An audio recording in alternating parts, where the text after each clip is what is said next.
Hey everybody, happy Monday. Hello, happy Monday.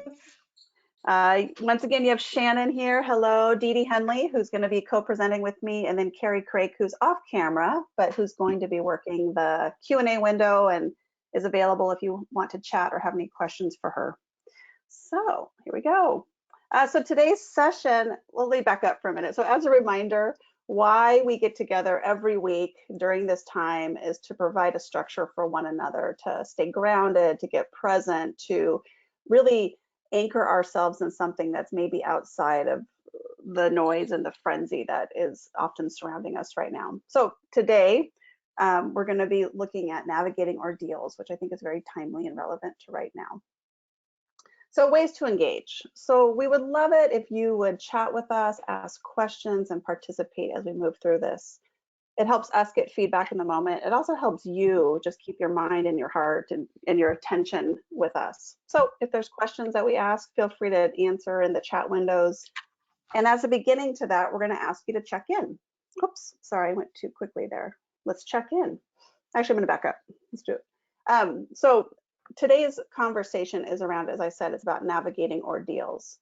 And we're going to be looking at a couple frameworks for that. And really with the spirit being keeping an open heart, open mind, open will.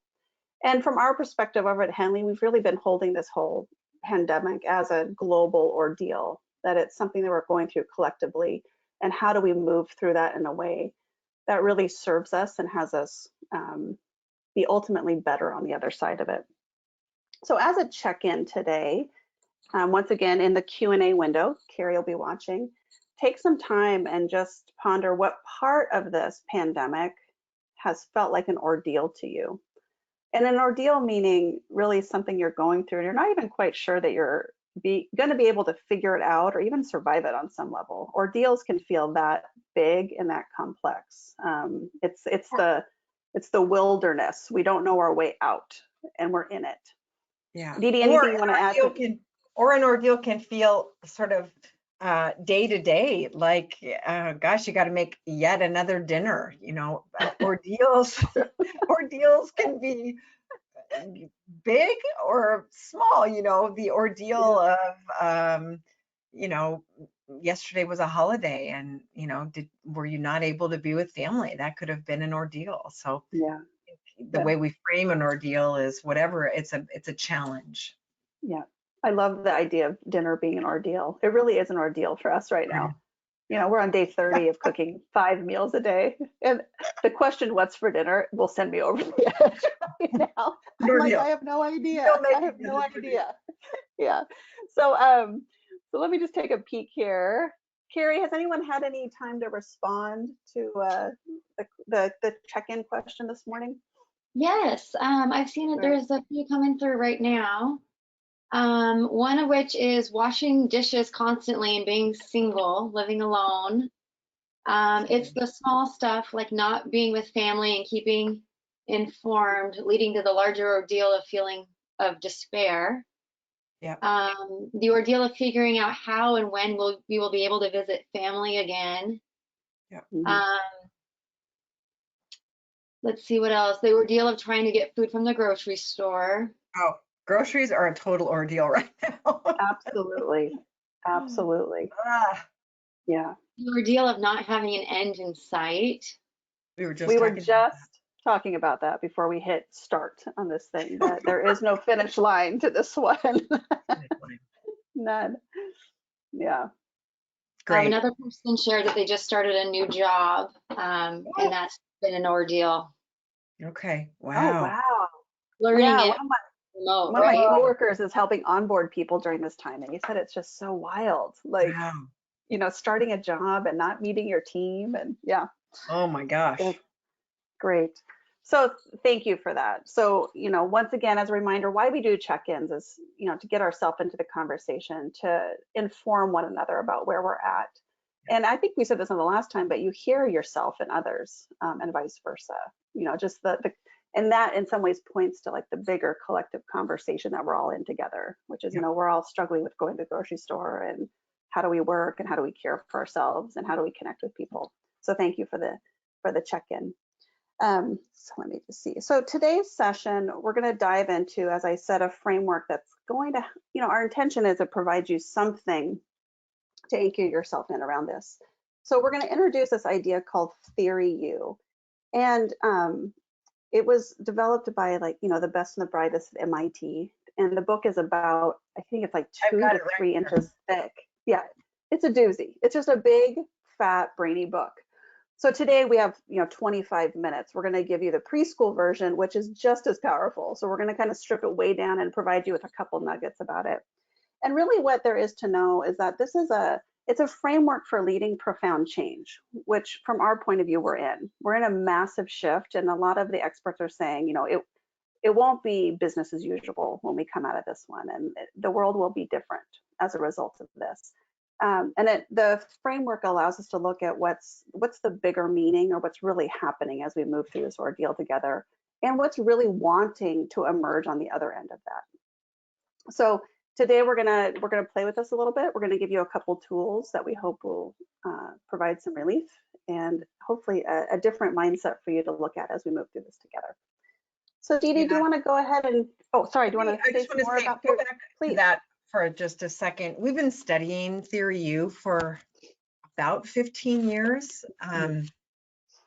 And it's taken all that time to really make sense out of it. It's a complex idea by a brilliant guy named Otto Scharmer. But this book, Leading from the Future, as the Emerging Future, is these 2 books we've studied. We've developed a program around them, and we're providing it to you today so that you can make sense out of what's occurring in this pandemic from a much larger perspective. So that's the big idea, why we're going to give you this. So I just want to say we've been kind of working on it ourselves for quite a while. Yeah. So let's talk about the Beautiful. Joseph Campbell, kind of the primer. Great. So Joseph Campbell is he has died, but he's a lovely man who's written a number of books. One is called The Hero's Journey. And his idea is that each and every one of us is a hero, which I love that idea. And that in our lifetime, we actually take multiple heroes' journeys.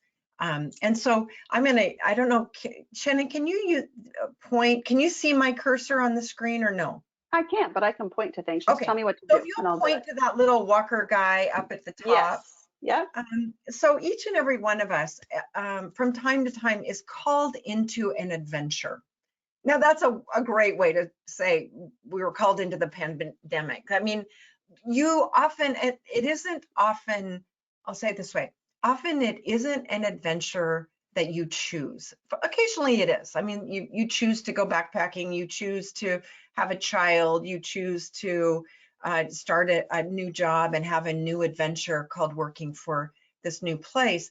But often we're called into adventures that were not of our choosing. An illness. Can I say something?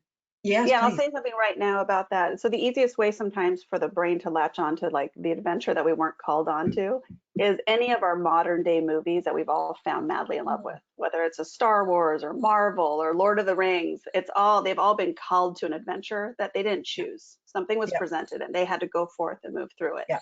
That's one way to start thinking about it. The hero is called into the adventure.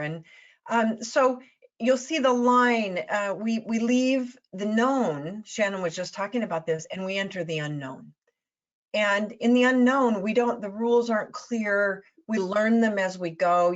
This idea, we build the bridge as we walk on it. We find our way day by day by day.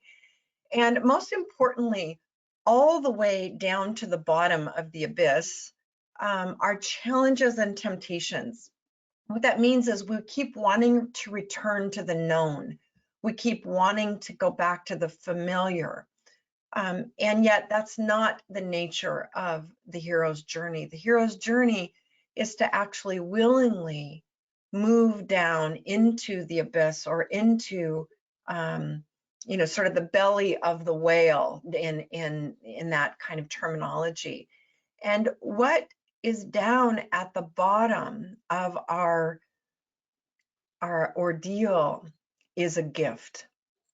And our challenge over time is to find the gift and to bring that gift back with us to transform the ordeal into a gift that we return to the community with. So you see, we do this full circle. We come full circle with the departure, the initiation, and then the return.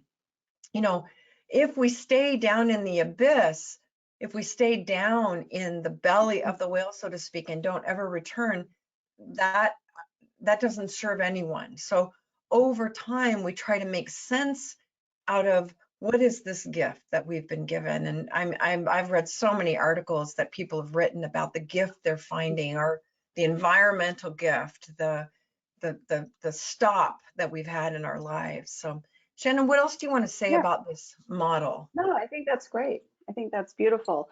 Okay. And I think the only thing I would add, I think, is the rushing too quickly through it as Yeah. well. Like, I just want to get, like, I think you said that already, but the getting back to normal is actually going backwards instead of making the full cycle. So we're going to talk a bit Right. more about that too. Great. Beautiful. So this model was Oops, I'll go back. the first one that I personally learned. I'd studied Joseph Campbell for a number of years. And so I learned the hero's journey, and in my coaching work with clients would always introduce, anytime I had a client that was in an ordeal, this would be the frame, you know, to say, you're in the midst of an ordeal. That's something to name to begin with. And then our work together is to move down and through it, not getting stuck or stopped or stalled by judgment, cynicism, and fear. Those are, and we're going to talk about those in a minute. But to keep moving and to find the gift. So then next slide, we learned about theory U. Yeah. It's a little bit different in terms of how it presents, and yet in our mind, it's a hero's journey.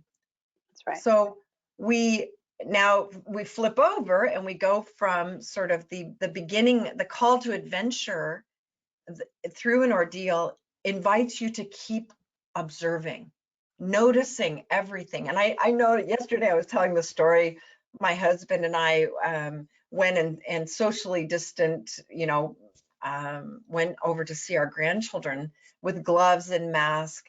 And I was able to observe our family dynamic in a whole different way because I wasn't swept into the old and the familiar. I was actually at a distance. And so when we are up and out of the thing that we are often immersed in, we have an ability to see something new, to see something more clearly, to see the illusions are dropped away. Then we move down into the U, where we have an opportunity to retreat and reflect. And the nature of this ordeal for many of us is we've been forced to retreat from our families, from our work colleagues, from our familiar routines. Maybe we have more reflection time, maybe we don't. But we're called to find a way to look and reflect in a new way. So in the midst of an ordeal, being able to see what was before unseen is the challenge. As we come up the theory U on the other side, now we start bringing the gift with us and we start to prototype and iterate. What parts of this do we want to keep? We did a check-in with our team on Friday morning, and the question that we posed to our team was, what parts of this pandemic do you hope we get to keep forever? What parts of it are bringing you some hope and inspiration and joy? So we're asking kind of, what's this future look like as it emerges inside each one of us?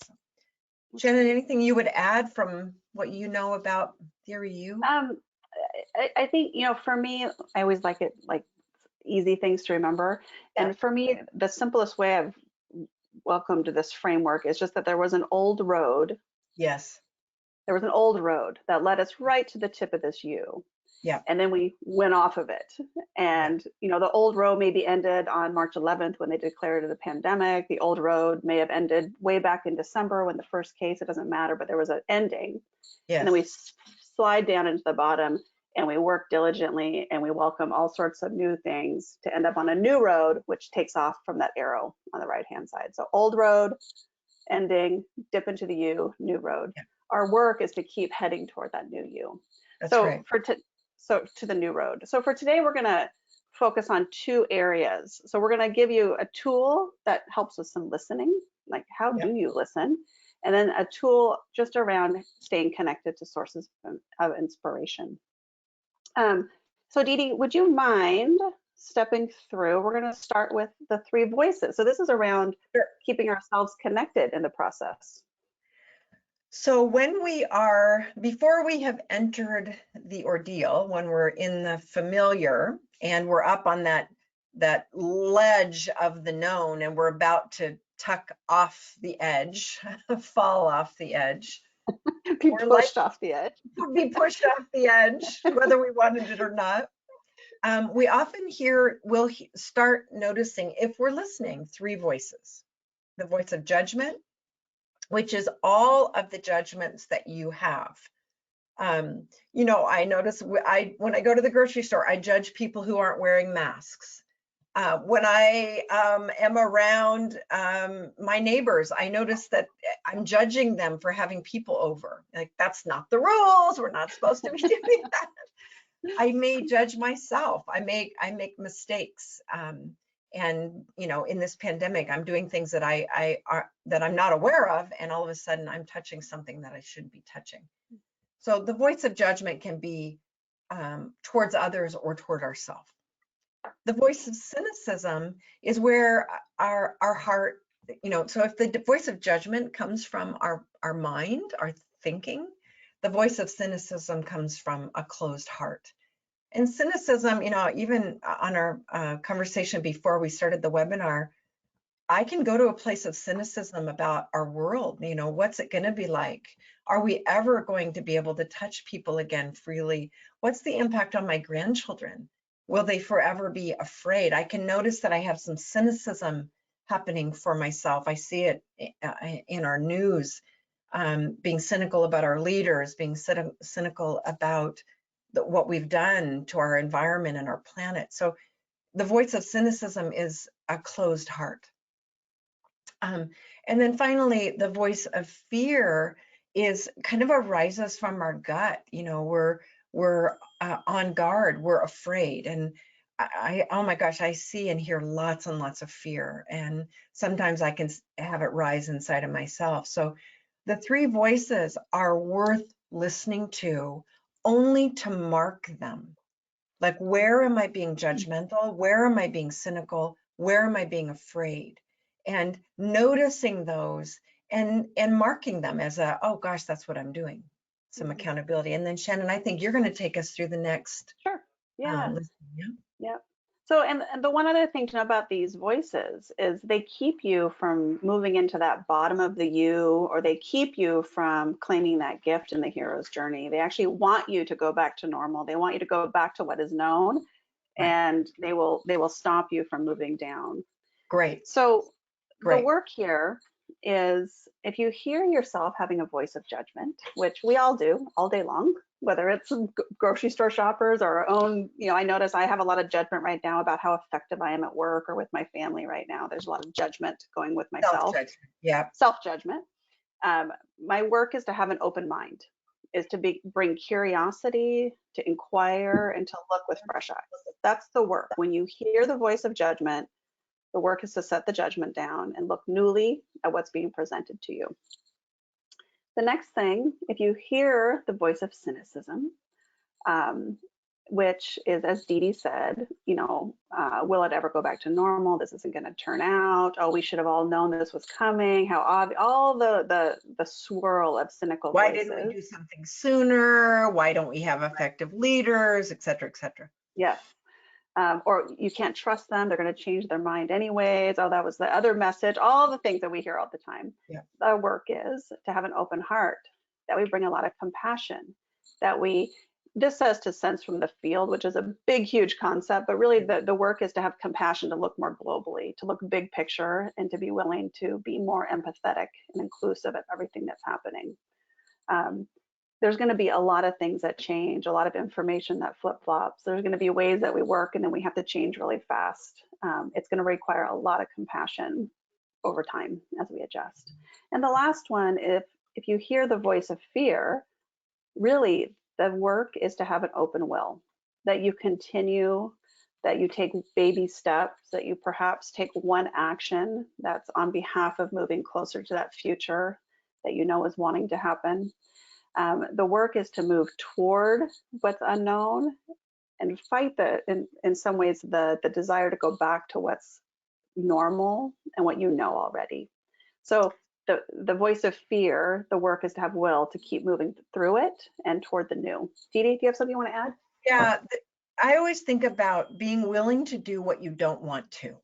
That's great. So an open will for me is openly being willing to do what you don't want to. And so therefore, not going back to the comfortable or the familiar.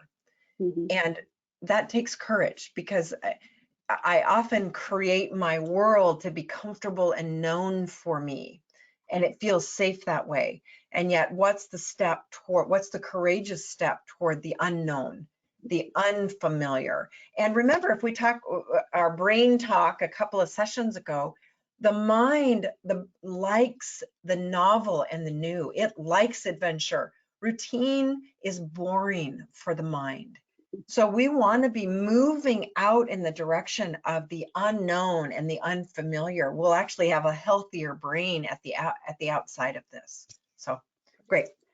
So this is the tool or the framework to help you keep moving into the bottom of the U, to help you keep moving toward the gift or the breakthrough that's really wanting to happen.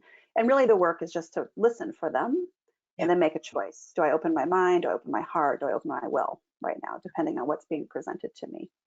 The next one we're going to look at is this idea of listening. So we're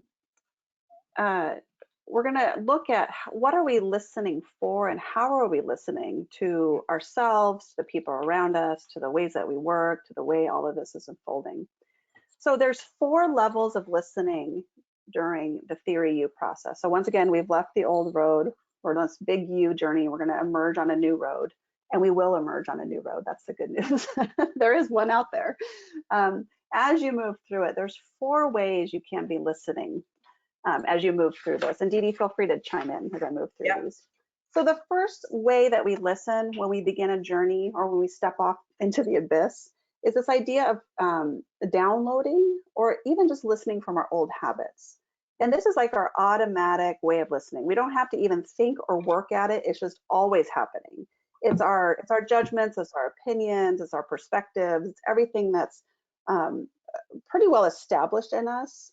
Yeah. And at this point, we're only listening for things that reaffirm our own judgments and opinions at this point. We're just listening for what's familiar and what aligns to what we already know. That's level 1. That's at the beginning. So if you think way back to when this pandemic started, we were listening from there, like, oh, it's in China, it's not here. We were listening from what we knew. That doesn't happen here. Oh, it happened in 1918, a million years ago. We just were listening from what we already knew. Yeah. And then as we move down, we move into level 2, which is really around data and facts and things that may start occurring to us as new.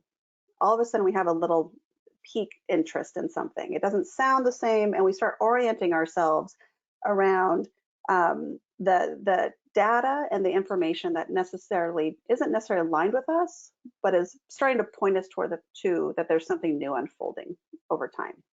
Yeah. And that's factual. I know for myself, I was just rooted in numbers around the coronavirus forever. I just was all about the data, like how many people, and that was all that level 2 listening. You know, this is outside of what I know. I'll ground myself in the data and the facts. And then moving down, go ahead, Shannon, please. You have to be willing to have the way you think invalidated. In other words, you have to be willing to be wrong. This is how you know. So there's a surrender that happens to something that is unfamiliar to you. That's perfect. Yes. They said that a lot of scientists work here because at level 2, you are what you think is being challenged. So they're willing to hang out here. That's great. Thank you. Yeah. The next is level 3, which is really we move, if we go back to the sort of the head, we're moving down into our heart, where we start becoming a bit more empathetic and we start feeling connected to something quite large and bigger than our current world. We go from shifting to like our own thinking and our own perspective. We begin to listen for the connections and the community and the global perspective, and we begin to look at how it's all quite connected, that there is a web, so to speak. And we start feeling that on a different level. So we move away from our head so much and we move a bit more into our heart. Dee Dee, anything else you want to add about just this level 3, this empathic Again, area? it's compassion. It's dropping your judgment and cynicism and moving into compassion is what allows you to access level 3 listening. Great. It's really like a sort of an extreme intelligence of the heart. That's how they can describe it, that there is a lot of information stored here, and the work is to begin to listen to that field. Yeah. And the last one is generative listening. So if you can imagine, we've moved through our own perception of what we know. We got some new information that we now know something differently. We start getting quite empathic and compassionate about what's unfolding, and we start learning through the heart and, you know, what are the systems and the processes and all the people that are impacted. And now we've moved way into the bottom of the U to what they call generative listening. And at first, it's an emptiness. You may not have the right words to describe what you're thinking. You may not even know how to describe your experience. There's a emptying out that can happen and a void, so to speak. And this has been described in the sports world as like flow state. You know, basketball teams have described that they can see where other players are without looking at them. So there's this experience that unfolds in level 4, where all intelligence is being used in many ways. And at that point is when we do have greater access to inspiration and creativity and innovation, is when we hit the level 4. But it takes a emptying out of all the other stuff to get to a broader sense of listening. I know we're getting close to the end. I just want to say yes. mindfulness and meditation can allow you to listen at level 4 because you quiet down the chattering mind. So mindfulness, which we introduced on session 2, I think, or maybe session 1, is an access to level 4 listening. That's great. So, you know, if you think about what it takes to move down the U and then have the tools and the frameworks and the right perception to move up, it makes sense that we have to, in some ways, move through all that we know and all the data, and we have to get connected to people, and we have to get to a place of nothingness so that we can begin to create newly as we head up the other side. And that is the key to moving to the new road, is to be willing and courageous enough to leave behind how we've known it to be, and to begin to design something new. And we can't design something new based on old judgments, opinions, and patterns and habits. We have to be willing to move through it. Yeah. So the 3 voices was the tool for really, I'd say, allowing yourself to keep moving through this open heart, open mind, open will. And these 4 levels of listening, similar to the 3 voices, it's just a place to check yourself. You know, where am I listening from? What level would be really useful right now? How do I keep moving toward generative listening? And as Dee Dee said, they're going to come and go throughout the day. You know, it looks very linear on paper, but sometimes it's a swirly, chaotic mess. The work is to keep cycling through to get to the new road that's ahead of us. Dee Dee, anything more about the 4 levels before I kind of close out here? Great. All right, good. All right.